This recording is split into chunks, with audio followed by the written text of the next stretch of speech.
In the heart of the English countryside, where ancient trees whispered secrets of the past and the waterways flowed like threads of silver, lived a man named Richard.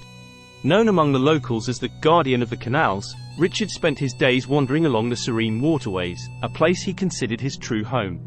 Richard wasn't just an ordinary man. He was a storyteller, a historian, and an advocate for the waterways he deeply cherished. His love for the canals wasn't just about the picturesque landscapes or the tranquil waters. It was about the stories they held, the heritage they represented, and the unique way of life they supported. Richard set out from his small, cozy cottage every morning, just a stone's throw from the canal. With a notebook and a warm smile, he would walk along the towpath, greeting the boaters with a friendly nod and a wave.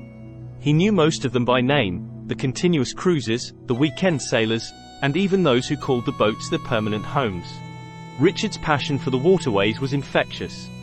He often organized gatherings by the canals, where he shared tales of the old bargemen, the Industrial Revolution, and how the canals were once the country's lifelines.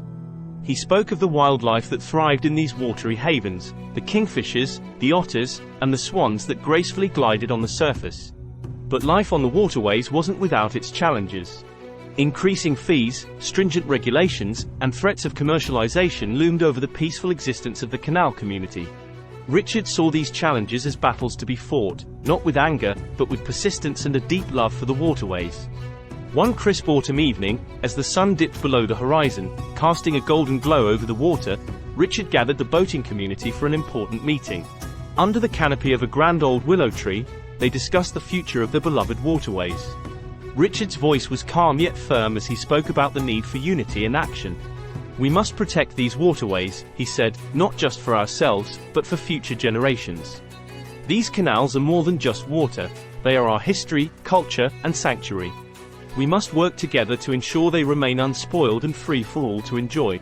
Inspired by Richard's words, the community formed a coalition to preserve the waterways.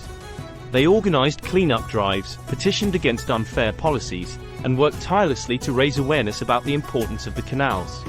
Years passed, and the waterways continued to thrive, thanks to the efforts of Richard and the community. The guardian of the canals had become a legend, a symbol of resilience and love for the natural world.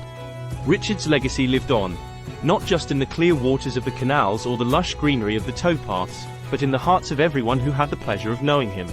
With their timeless flow, the waterways continued to whisper his stories, ensuring that the guardian of the canals would never be forgotten.